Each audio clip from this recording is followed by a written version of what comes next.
led me to the study of human-centered development procedures that might eliminate those problems.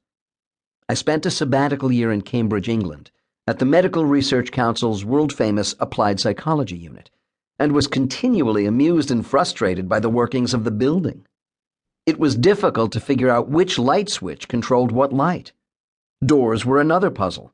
Some had to be pushed, some pulled, and at least one required sliding. Yet there were no clues to the unwitting person attempting to go through the doorway.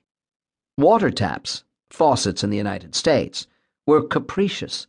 Some sinks had the hot water on the left, some on the right. Moreover, whenever people made errors using these ill-constructed devices, they blamed themselves. What was going on? Why did people blame themselves when a device itself was at fault? I started to observe how people coped with the numerous devices that populate our lives.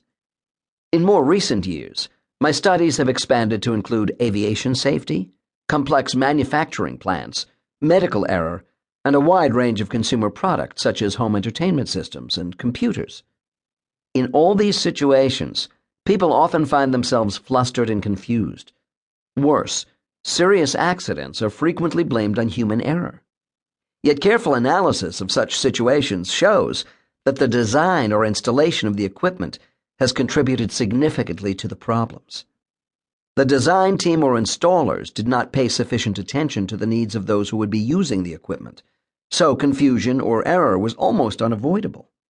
Whether kitchen, stove, or nuclear power plant, automobile or aircraft, thermostat or computer, the same problems were present. In all cases, design faults led to human error. My frustrations while in England caused me to write The Design of Everyday Things, but the problems I encountered there are universal and worldwide.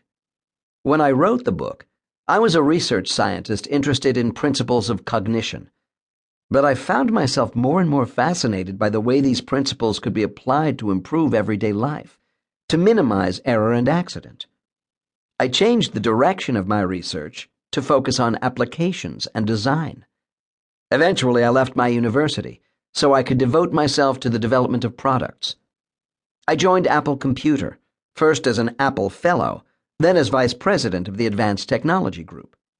I served as an executive at two other companies, and then, with my colleague Jacob Nielsen, co-founded a consulting company, the Nielsen-Norman Group, to apply these ideas to a wider variety of firms, a wider variety of products.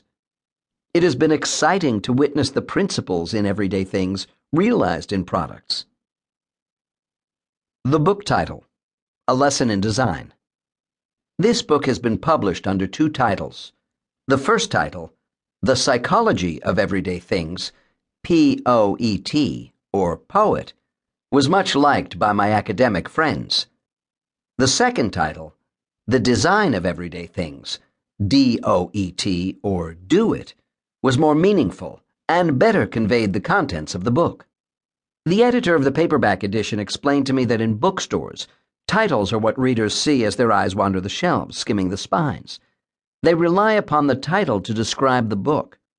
I also learned that the word psychology caused the book to be shelved in the psychology sections of the stores, which drew readers who cared about people and human relationships rather than objects in our relationships to them. Readers interested in design would never think of looking in the psychology section. I went to bookstores and watched how people browsed. I talked with book buyers and clerks. My editor was correct. I needed to change the word psychology to design. In titling my book, I had been guilty of the same short-sightedness that leads to all those unusable everyday things. My first choice of title was that of a self-centered designer, choosing the solution that pleased me without considering its impact upon readers. So Do It became, and Do It remains in this new edition. Lessons from Do It. When you have trouble with things, whether it's figuring out whether to push or pull a door, or the arbitrary vagaries of the modern computer and electronics industry, it's not your fault. Don't blame yourself. Blame the designer. It's the fault of the technology, or more precisely, of the design. When we first see an object we have never seen before, how do we know how to use it? How do we manage tens of thousands of objects?